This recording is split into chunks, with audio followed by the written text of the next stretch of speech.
사사기에는 이 반복되는 그런 내용의 패턴이 있습니다.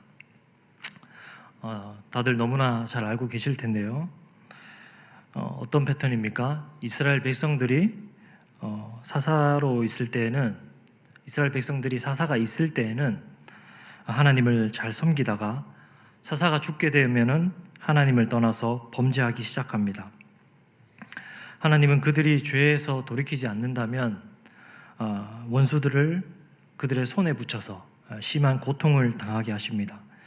그제서야 이스라엘 백성들은 하나님 앞에 나아가 회개하고 원수들의 손에서 건져달라고 그렇게 구하게 됩니다. 그러면 하나님께서 그 백성들의 기도를 들으시고 죄를 용서하시고 사사를 보내셔서 그들의 그 원수의 손에서 구원하시는 겁니다.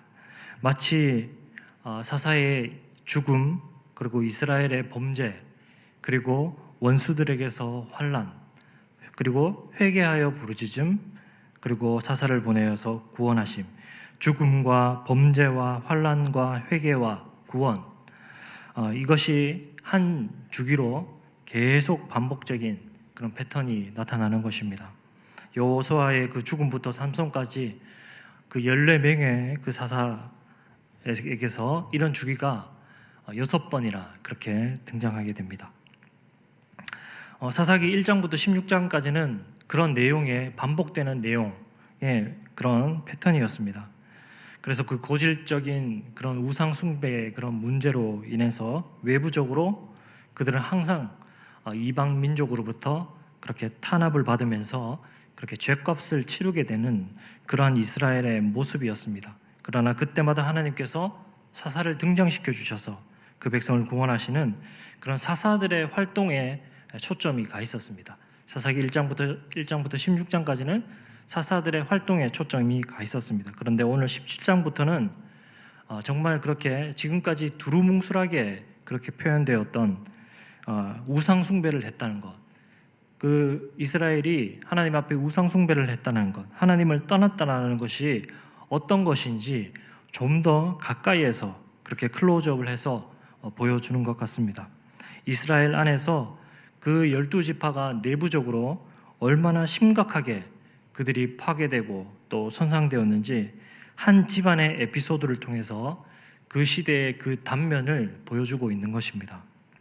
그 내부적인 모습은 정말 충격적인 그런 모습입니다. 이것은 이스라엘 12지파의 그런 영적 타락은 이방인들의 그런 타락과 그들의 어떤 그런 범죄를 무색해 할 정도였고, 또 이미 이스라엘 땅에서 그들이 사라졌다 해도 전혀 이상할 것이 없는 그러한 상태입니다. 오늘 이 사건은 그래서 이제 미가의 이 집을 중심으로 일어난 그런 사건입니다. 먼저 미가라는 인물이 간단히 이렇게 소개되는데, 미가는 에브라임 산지에 사는 사람이다라고 이렇게 말하고 있습니다. 되게 일반적으로는 어느 지파 아무개의 아들 이런 형식을 띠게 됩니다. 그게 보통인데, 그런데 오늘 이 미가에 대한 소개에서 전혀 그런 계보나 그런 지파를 소개하지 않습니다. 이것은 미가가 지금 어떠한 한 특수한 한 개인이라기보다는 당시 이스라엘의 보편적인 그런 한 사람이라는 것을 말해주는 것입니다.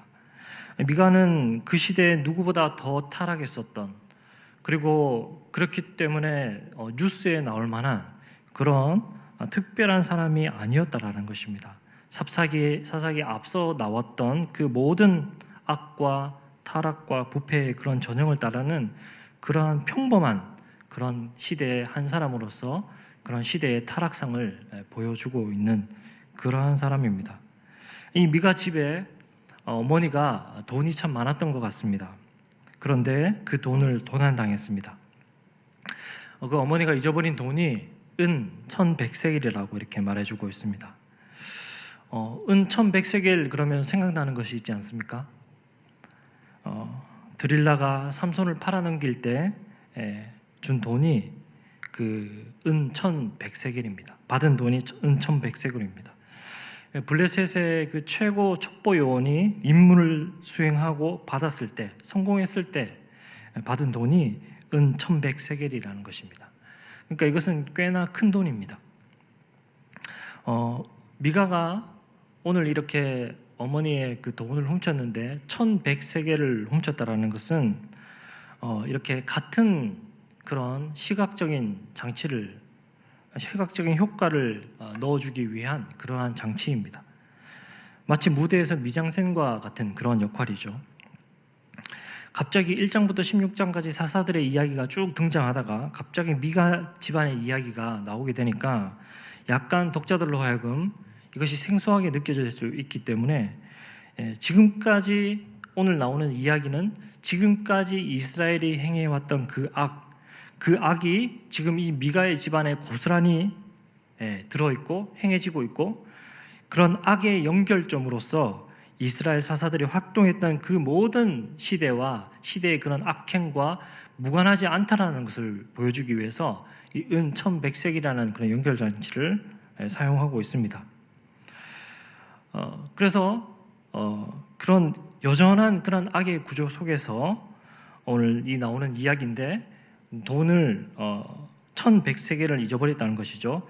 근데 이 돈이라는 것은 너무나 큰 돈이기 때문에 사실 잊어버리기도 힘들 만한 그런 돈입니다. 이 정도면은 국가의 미래를 건 중요한 임무를 수행한 사람에게 준 최고의 보상임금이기도 했지만 또한 어떻습니까? 이것은 노동자의 그런 월급으로 계산해서 친다면은 거의 10년 동안 안 쓰고 모아야만 하는 그런 엄청난 액수의 돈인 것입니다. 그러니까 이 돈은 평생을 모아야만 하는 그만한 크기의 돈인 것입니다. 그런데 이것을 잊어버렸던 것입니다. 그러니까 미가 어머니의 마음이 얼마나 괴롭겠습니까? 그 노력을 해서 모아놓은 그 돈을 다 잃어버린 것입니다. 그러니까 얼마나 그 마음이 괴롭던지 그 온갖 입으로 온갖 그 저주를 다 퍼부는 것입니다. 이 훔쳐간 사람은 훔쳐간 놈은 어디를 가더라도 사고를 당하거나 평생 몸이 불구가 되거나 정신병에 걸리거나 코로나 바이러스에 걸리거나 뭐 이런 식으로의 그런 저주를 거침없이 그렇게 쏟아냈던 것입니다. 근데 이제 아들이 이제 그 저주를 옆에서 계속 듣고 있는 것이죠. 그러니까 아들이 매일같이 그 저주를 듣고 있으니까 마음이 어떻겠습니까? 또한 마찬가지로 너무 괴로운 것입니다. 이 미가는 돈이 탐나서 훔쳐가긴 했지만 어머니의 저주를 듣고 있으니까 이제 여간 이것이 꺼림직하고 불편한 것이 아닙니다. 그리고 이제 어머니의 저주가 점점 무섭고 두렵게 다가왔습니다. 주변에 집안 사람들이 많이 그 불의의 사고로 죽은 그런 그런 집이 있거나 혹은 흉가라고 소문난 그런 집들이 있습니다. 그런 집들은 아무리 싼 값에 팔려고 해도 잘 팔리지 않습니다. 왜냐하면 누구든지 그 집에 들어가긴 싫어하기 때문입니다. 그 집에 들어가서 산다고 생각할 때 찝찝한 생각을 감출 수가 없습니다. 미신을 믿지 않는다 하더라도 불쾌한 생각이 드는 것은 사실입니다. 미가가 자꾸 어머니의 입에서 나오는 그런 여호와의 이름으로 자손 대대를 저주하는 그런 소리를 계속 듣고 있으니까 이제 참을 수가 없는 것입니다. 아들이 돈을 훔쳐간 것에 대해서 잘못을 뉘우치거나 회개했거나 그런 것은 아닌 것으로 보입니다. 그러나 다만 어머니의 그 저주 소리가 너무나 듣기가 싫은 것입니다. 두려운 것입니다.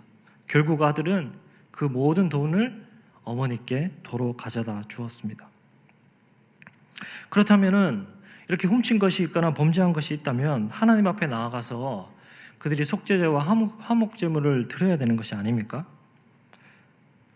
그리고 어머니는 무엇보다도 이렇게 돈을 되찾은 것은 감사하고 좋은 일이지만 무엇보다도 이 훔친 일에 대해서 이 미가에게 훈계를 해야만 마땅합니다. 그런데 어머니는 전혀 그 아들에게 아무것도 가르치지 않는 것입니다. 마땅히 가르쳐야 할 것을 가르치지 않습니다. 오히려 어머니는 이 죄를 더 큰 죄로 덮을 뿐입니다. 어쩌면 아들이 이렇게까지 대범해지고 이렇게 손이 커질 수 있었던 것은 그 어마무시한 돈을 훔칠 수 있었던 것은 어쩌면 어머니가 지금까지 그를 가르치지 않았기 때문입니다. 사실은 은 1100세겔을 훔친다는 것은 너무나 큰 돈입니다. 속담에 받을 도둑이 소도둑 된다라는 말이 있는 것처럼 이 아들이 하루아침에 이 1100세겔을 훔칠 수는 없는 것입니다. 1000원 훔치는데도 심장이 떨린다면 어떻게 10만원을 훔치겠습니까? 돈이 앞에 수북히 쌓여있다 하더라도 그 몇 장 가져가지 못하는 것입니다. 아들은 계속적인 그런 범행을 저질렀음에도 불구하고 어머니는 그에 대해서 침묵하였습니다. 결국 아들이 돈을 가져오니까 이제 어떻게 합니까? 어머니가 저주를 풀게 됩니다. 어떤 방식으로 저주를 푸냐면 그 돈을 여호와께 바칩니다. 여호와의 이름으로 저주를 했는데 그 저주를 풀기 위해서 여호와께 돈을 바칩니다.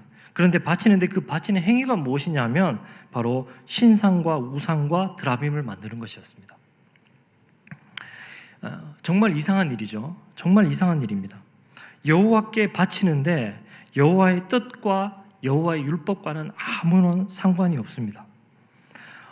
여호와께 바치는데 오히려 여호와께서 금하시는 일을 하고 있습니다.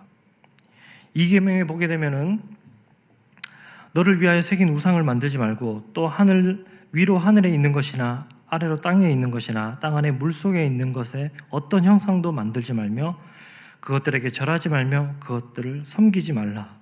5계명에 보게 되면은 내 부모를 공격하나 8계명은 도둑질하지 말라. 이런 계명조차도 모르는 그런 사람은 아닐 것인데 이 모든 것들을 노골적으로 무시하고 분명 여호와의 신앙으로 여호와께 드리는 것인데 여호와의 말씀과 여호와의 뜻과는 전혀 반대로 가고 있는 것입니다. 이 미가라는 이름도 어떤 뜻을 가지고 있냐면 여호와를 향한 그 신앙심이 잔뜩 묻어있는 그러한 이름입니다. 미가 이름의 뜻은 누가 여호와 같은가라는 그런 이름입니다. 이름 자체에 이미 하나님을 향한 찬양과 그 감탄이 들어 있습니다. 자비와 능력과 사랑이 여호와 같은 이가 없다라는 것이죠. 이것은 당연히 그의 어머니가 지어준 이름입니다. 여호와 신앙으로 똘똘 뭉친 어머니가 지은 이름입니다. 그런데 그 어머니가 행하는 것은 전혀 여호와의 기쁨이 되지 못하고 있다는 것입니다. 이스라엘 백성들은 출애굽하고 모세는 그 백성들을 이끌고 시내산, 그 광야를 시내산 앞으로 갔습니다. 모세가 산에서 내려오는 것이 늦어지자 이스라엘 백성은 애굽에서 우리를 인도할 그 신을 만들라라고 하였습니다. 출애굽기 32장 8절에 보면 그들이 내가 그들에게 명령한 길을 속히 떠나 자기를 위하여 송아지를 부어 만들고 그것을 예배하며 그것에게 제물을 드리며 말하기를 이스라엘아 이는 너희를 애굽 땅에서 인도하여 낸 너희 신이라 하였도다. 그들은 여호와의 이름으로 금송아지를 만들고 이것이 우리를 애굽에서 인도해낸 신이라고 하였습니다. 여호와 신앙의 그 종교적인 그런 제의적인 그런 모든 여호와 신앙으로 할 수 있는 만한 모든 것들은 다 했습니다.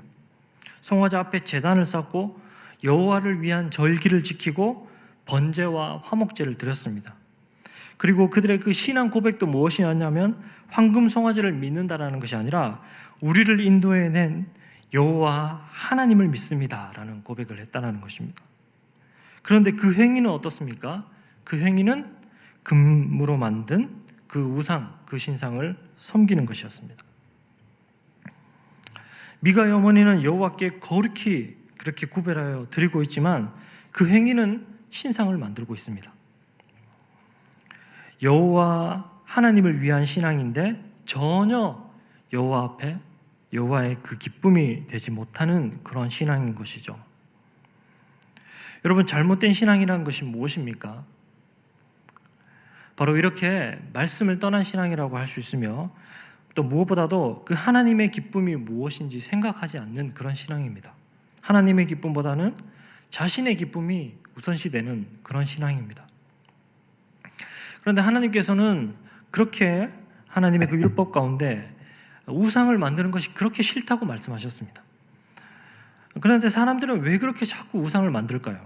우상과 형상을 만드는 일을 왜 그렇게 좋아할까요? 하나님 그토록 싫다고 하는데 끝까지 왜 그렇게 만들까요? 하나님이 눈에 보이면 어떨까요? 하나님이 눈에 보이는 것이 좋아서 그럴까요? 하나님이 만약에 눈에 보이게 된다면 우리의 신앙이 더 좋아질까요? 하나님이 눈에 보게 되면 우리가 더 안심할 수 있을까요? 하나님이 눈에 보이면 우리가 덜 불안하게 그렇게 살 수 있을까요? 우리가 바꿔서 질문해 본다면 하나님이 눈에 만약에 보이게 되면 무엇이 문제가 됩니까? 하나님의 본질에서 생각해 봤을 때 온 우주를 그의 발등상 아래 두고 만물을 다스리시는 그 하나님이 조그만 그런 물질에 갇히고 형상화된다라는 것이 정말 우스꽝스러운 일이기도 합니다. 그런데 이제 우리의 입장에서 우리가 생각해 본다면 하나님이 만약에 이미지나 그렇게 형상으로 새겨진다면 어떻게 되겠습니까? 우리는 우리 눈에 보이는 부분만 생각하게 되는 것이죠. 그러니까 지극히 큰 그 전체에서 지극히 작은 일부만 보게 되는 것입니다.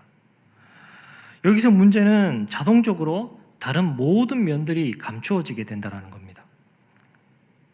금송아지가 하나님의 형상이 된다면 하나님의 그 어떤 큰 힘과 혹은 하나님의 그 능력들은 상징할 수 있지만 그러나 하나님의 의와 하나님의 사랑과 하나님의 인애 이런 것들은 전혀 보여줄 수가 없는 것입니다. 중국이나 대만에 가게 되면은 거리에서 쉽게 볼 수 있는 그런 관우싱상이 있습니다. 이렇게 생겼습니다. 얼굴이 아주 험상궂게 생겼고 또 무시무시하게 그렇게 생겼습니다. 이것을 보면은 저 신은 늘 화가 나 있는 모습입니다. 그래서 늘 두려워해야만 할 것 같습니다. 어떤 유머나 어떤 따뜻함은 전혀 찾아볼 수 없을 것 같습니다. 예전에 제가 성당에 우연히 가본 일이 있었는데 그때 이제 건물 내부에 들어가 봤습니다. 근데 이제 거기에 수많은 성경 인물들과 또 성인들의 그런 그림이 그려져 있었습니다. 그때 어떤 중년의 남자분이 그 그림 앞에서 열심히 기도하시는 그런 모습을 보았습니다. 그의 그 얼굴을 봤을 때는 정말 은혜 받은 표정으로 그렇게 너무나 평안해 보였습니다. 그런데 그 성인 앞에서 그렇게 열심히 기도하는 모습, 이것이 여러분 무엇이 문제가 됩니까? 물론 그는 그 앞에 놓인 성인에게 기도를 하면서 약간의 그 성인을 중보자로 생각하는 것입니다. 하나님과 우리 사이에 어떤 중보자로 놓고 그는 기도를 하는 것입니다. 이런 어떤 신학적 문제가 잘못됐다라는 것은 이로 말할 것도 없고 지금 그것을 다 말할 수도 없습니다. 그런데 무엇보다도 이것들이 이렇게 그림 앞에서 그가 기도했을 때 문제가 되는 것은 무엇이냐면 이미지 앞에서 기도했을 때 문제가 되는 것은 뭐냐면 이런 것들은 사람들의 감정을 한쪽으로만 몰고 간다는 것입니다. 형상이나 이미지는 반드시 하나님에 대한 그런 왜곡을 가져옵니다. 그런 왜곡을 불러일으킵니다. 뿐만 아니라 하나님 그런 형상을 만들어서 하나님을 예배하는 것의 진짜 문제는 무엇이냐면 하나님을 있는 그대로 순복하려 하지 않고 내 구미에 맞는 그런 하나님을 자꾸 창조하고 또 내가 원하는 내가 좋아하는 그런 하나님을 계속 그 속에 투영시킨다라는 것입니다. 그래서 결국에는 영적으로 내 마음대로 하나님을 빚고 하나님을 조정하고 하나님을 변경해 버린다라는 것입니다. 그런데 이런 것은 어떤 물리적인 형상을 빚지 않고도 충분히 그렇게 할 수 있습니다. 우리가 흔히 많이 들었던 말이 있을 것입니다. 나는 하나님을 그렇게 믿지 않아요 라는 말. 내 생각에는 하나님은 그런 분이 아니에요. 하나님은 심판과 지옥 같은 거를 만드시는 분이 아니에요. 하나님은 모든 사람들을 죽이시는 그런 잔인하신 하나님이 아니에요. 나의 문화에 맞지 않는 하나님 혹은 나의 이런 행동을 금기시하는 그런 하나님이라면 더 이상 받아들일 수 없다라고 생각하는 것이죠. 형상을 만들지 않는다 하더라도 그런 것도 충분히 우리의 손으로 하나님을 만들어 하나님을 빚어 예배하는 것입니다. 그래서 하나님께서는 근본적으로 하나님과 우리 사이에 그렇게 교제하는 방식을 그렇게 허용하지 않으셨던 것입니다. 어떤 형상과 우상과 이미지로 예배하도록 허용하지 않았던 것입니다. 어떻게 허용하셨습니까? 어떻게 열어주셨습니까? 바로 말씀을 통해서 한 인격체를 만나게 하시고 한쪽 방향으로 흐르지 않도록 그 인격과 나와 교제하는 방식으로 그렇게 하나님을 예배하기를 원하셨다는 것입니다. 말씀은 우리로 하여금 정상적인 그런 구원의 신앙으로 자라가는 데 있어서 필수적입니다. 말씀을 통해서 그를 알아가게 하시고 그의 합당한 영광을 돌릴 수 있게 하는 것입니다. 미가의 집안은 점점 그렇게 자기 멋대로의 신앙, 자기 마음대로의 신앙에 빠지게 되었습니다. 미가는 자기에게 편한 대로 자기 집에다가 그 예배의 처소를 설치했습니다. 그리고 자기의 혈통으로 제사장을 세웠습니다. 자기의 편리에 따라서 모든 것을 바꾸어 버렸습니다. 떠돌아다녔던 베들레헴의 그 레위인을 만나서 그에게 고에게 은봉을 주고 자기 집의 제사장을 삼아 버렸습니다. 자기 소견이 좋을 대로 무엇이 되지 하는 그런 사회의 모습처럼 하나님도 그렇게 내가 예배하기 편리한 그런 하나님을 만들어 버렸습니다. 그리고 그가 했던 고백은 무엇입니까?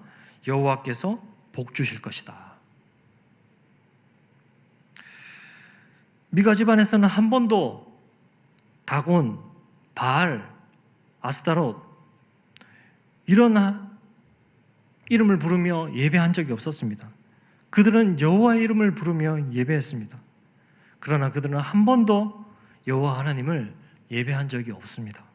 한마디로 말하면 그들의 모습은 매우 종교적이었던 것입니다. 매우 종교적이었으나 그러나 그 속에 어떤 하나님의 율례와 도덕을 담지 못했습니다. 매우 종교적이었으나 그들은 도덕적이지는 않았습니다. 하나님을 너무나 잘 믿는데 그러나 하나님을 전혀 닮지는 않았던 것입니다. 한국 교회도 참으로 이와 비슷하다고 생각이 됩니다. 한국 교회는 매우 종교적입니다. 그러나 윤리는 없습니다. 한국 교회는 세 가지 윤리밖에 없다라고 이렇게 이야기를 합니다. 세 가지 윤리밖에 없다는 그런 핀잔을 많이 듣습니다. 무엇입니까? 주일 성수와 11조와 주초 금지. 이것만 하면 할 거 다 했다라고 생각합니다. 이 세 가지만 잘 지키면 좋은 신자로 그렇게 대우받습니다. 보다 더 중요하고 더 기초적인 윤리는 무시되고 홀대받습니다. 그렇다 보니 교회에서 인정받고 심지어는 간증까지 하지만 그렇게 착실한 그리스도인이라고 여겼지만 부정직한 그런 여러 가지 일들로 인해서 사회의 신분을 장식하는 경우가 종종 있는 것입니다. 색깔은 기독교이며 이름은 기독교인데 그러나 그 신앙의 본질은 전혀 다른 것입니다. 다른 이방 종교와 다를 바가 없는 것입니다. 형식과 습관에 길들여진 그렇게 미가 가정이 그렇게 종교적이었는데 그 종교적인 그런 모든 외식은 다 담고 있는 것입니다. 형식은 다 담고 있습니다. 그렇게 신앙을 하는 것이죠. 그래서 주로 자신이 배우는 것은 선배 교인들의 그런 신앙과 소속된 교회의 신앙 스타일 이런 것들은 답습하여서 배우고 있지만 실제로 그 신앙의 전형으로서의 그 구원의 도리 이런 것들은 거의 배우지 못하는 것입니다. 그런 것들에게는 관심이 없는 경우가 많이 있습니다. 이런 종교적인 신앙은 어떤 잘못을 했든지 내가 여호와 앞에 드리고 복받으면 된다라는 신앙입니다. 대표적으로 이런 신앙의 유형을 가진 것이 바로 기복신앙입니다. 기복신앙은 그 자체가 나쁜 말이 아닙니다. 하나님 앞에 복을 구한다는 것이 무슨 나쁜 것입니까? 그러나 우리가 가진 기복신앙은 대개 샤머니즘적인 그런 기복신앙이기 때문입니다.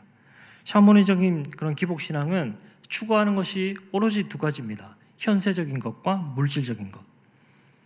이것만을 추구하는 것입니다. 현재의 부와 명예, 건강과 무병장수 이런 것들을 추구하면서 이 세상에서 내가 살아가는 동안에 행복한 것, 행복하게 살아가는 것, 이것이 최종의 목적이 되어 있는 것입니다. 이런 기복신앙 안에는 윤리가 없습니다. 그러나 종교심은 있습니다. 종교적 열심은 있습니다. 원하는 것을 얻기 위해서 엄청난 정성과 그런 맹렬한 태도로 자신의 그 종교적인 열심을 드러냅니다. 종교적인 노력은 철저히 하지만 그러나 그 모든 것들은 결국에는 자신의 행복을 위해서 환원되고 있는 것입니다. 즉 자기의 그 모든 행복이 목적이 된 그런 신앙입니다. 다시 말하면 자기를 기쁘게 하는 신앙이죠. 그 어떤 윤리적 말씀, 하나님의 말씀도 자기의 행복 앞에 희생시킬 수 있는 것입니다. 이런 종교적인 신앙이 있다면 또 하나 이런 도덕적인, 종교적이지는 않지만 도덕적인 그런 신앙이 있습니다. 이런 사람은 종교적인 영역을 너무나 귀찮아합니다. 너무 이런 예배당 중심의 그런 신앙생활을 피곤해합니다. 그래서 주일 예배를 제외한 다른 주중 예배나 그런 어떤 주중 모임 이런 데 일체 참석하지 않습니다. 매일 예배당에서 모여서 기도하는 것, 새벽마다 눈물로 기도하는 것, 이런 것들은 굳이 안 해도 되는 것이고 이런 것들을 우습게 여기거나 혹은 비아냥거리기도 합니다. 이런 사람에게 있어서 죄는 우리가 경험하는 이런 부조리한 이 세상에 대한 이런 대답으로서 상징적인 의미를 가지고 있는 것 뿐입니다. 죄라는 것은 이 부조리한 세상에 대한 대답일 뿐입니다. 상징적 의미입니다. 그래서 이런 사람들은 매일 주님 앞에 나와서 회개하고 눈물로 주님 앞에 부르짖고 이 죄인을 용서해달라는 그렇게 은혜를 구하는 그런 기도를 하지 않습니다. 그런 어떤 종교적인 영역 안에서의 그런 모든 영적 활동들을 하지 않습니다. 자신이 얼마만큼 죄인된 존재라 정말 하나님 앞에서 그렇게 순종하기를 거부하며 살아가고 있는 그렇게 하나님 앞에서 순종하기에 무력한 존재인지 이런 것들을 깨닫고 하나님 앞에 은혜를 구하며 나가는 일이 없습니다. 그저 이런 도덕적인 종교 생활을 하는 사람들은 예수님은 누구입니까? 우리가 본받아야 될 그런 대상, 우리가 본받아야 할 최상의 모범일 뿐인 것입니다. 내가 이 예수를 믿는 이유는 도덕적인 그런 훌륭한 스승인 예수의 가르침이기 때문입니다. 그 가르침을 따라 살아가기 위해서 예수님을 믿습니다. 그래서 그렇게 적당한 윤리를 실천하고 충분한 교양과 의식과 상식을 갖춘 사람으로서 사람들에게 인정을 받고 그렇게 종교 열광주의에 빠지지 아니하며 윤리적인 질타를 받지 않는 그런 사람으로서 그렇게 자부하며 살아가는 것입니다. 자기는 매우 양심적인 그런 그리스도인으로 여기는 것입니다. 그러나 어떤 종교 모임은 가지 않습니다. 마치 가난한 성도와도 흡사한 것입니다. 그런데 여러분, 예배가 무엇입니까? 예배는 무엇입니까? 예배는 자기가 있는 곳에서 주의 말씀이 진리임을 드러내는 삶입니다. 하나님 앞에서 자신을 드리는 삶이죠. 우리가 이것을 삶의 예배라고 말하지 않습니까? 그런 측면에서 예배라는 것은 종교적이지 않습니다. 예배라는 것은 본래 종교적이지는 않습니다. 그러나 주님께서 다시 오실 때까지 이러한 이 종교성이 빠질 수는 없습니다. 주님 다시 오신다면 모르겠지만 범죄하기 전에 아담과 하와가 예배의 처소가 따로 없었듯이 그렇게 주님 다시 오셔서 주님 나라를 다시 회복하신다면 그때 되서는 예배의 처소가 필요 없고 어떤 종교성이 필요 없을지도 모르겠지만 그러나 주님 다시 오실 때까지는 우리에게 이런 종교성이 필요합니다. 단일 교회로서 이렇게 우리가 함께 모이고 종교적인 회집을 하고 가운데서 우리가 한 신앙 고백을 하고 주님 앞에 찬송을 드리고 같은 말씀을 듣고 마음을 모아 기도하는 이런 것들이 빠질 수는 없는 것입니다. 그렇지 않고서 우리가 무엇으로 우리가 주님께 붙어 있을 수 있으며 이 땅에서 우리가 어떻게 무엇으로 우리의 존재적 고백을 하며 살아갈 수 있겠습니까? 우리는 도덕적이면서 또한 동시에 종교적이어야 합니다. 이 둘 다를 가지고 있어야 돼요. 포함하고 있어야 되는 것입니다. 그러나 본질은 종교와 관계에 있는 것도 아니고 본질은 도덕과 관계에 있는 것도 아닙니다. 본질은 그리스도라는 그 인물과 관계되어 있습니다. 기독교는 그리스도라는 그 인물과 관계되어 있어서 그분을 매일같이 대면하는 것, 이것이 바로 기독교의 본질이죠. 미가는 구약에서 그 제사장을 세우는 그런 일련의 그런 모든 과정, 그런 제사의 그런 모든 전통적인 방식들, 이 모든 것들을 다 벗어났습니다. 그리고 자기의 방법대로 신상을 세우고 자격 없는 제사장을 세웠습니다. 그리고는 여호와께서 복 주실 것이다 이렇게 말했습니다. 현재 우리의 삶에 우리가 비추어 보게 된다면 하나님의 방법이 아닌 인간적인 경험과 인간적인 그런 모든 방법의 기준을 두고 그것의 어떤 말씀의 방법보다는 그런 것들을 더욱더 의지하는 것이죠. 그러면서도 종교적인 외형과 종교적인 그런 허물과 그런 약간의 그런 종교적인 그런 행위 때문에 여전히 여호와께서 우리에게 복 주신다라고 말하고 있는 것이죠. 그렇게 자위하고 있는 것이죠. 하나님은 그런 종교적인 행태, 그런 기복만을 추구하는 그러한 타락한 종교, 아주 종교적이나 그런 도덕적 하나님의 말씀에 순종하는 것이 없는 그런 신앙의 내용에 대해서 오늘 이 말씀과 같이 사사기의 말씀으로 지금의 우리의 시대를 고발하고 있는 것입니다. 주님은 이렇게 고발하고 있습니다. 그때에는 이스라엘의 왕이 없으므로 사람마다 자기 소견에 옳은 대로 행하였더라. 하나님이 왕이시고 또 하나님의 그 말씀이 왕이신데 당시 이스라엘은 하나님을 왕으로 삼는 이가 아무도 없었다라는 것입니다. 사랑하는 성도 여러분, 오늘 우리가 정직하게 우리 스스로에게 또 다시 한번 우리가 질문해 보아야 하는 것은, 우리에게 물어봐야 하는 것은 지금 나를 지배하는 왕은 누구인가라는 것입니다. 하나님의 말씀이 지금도 나를 지배하고 있는가?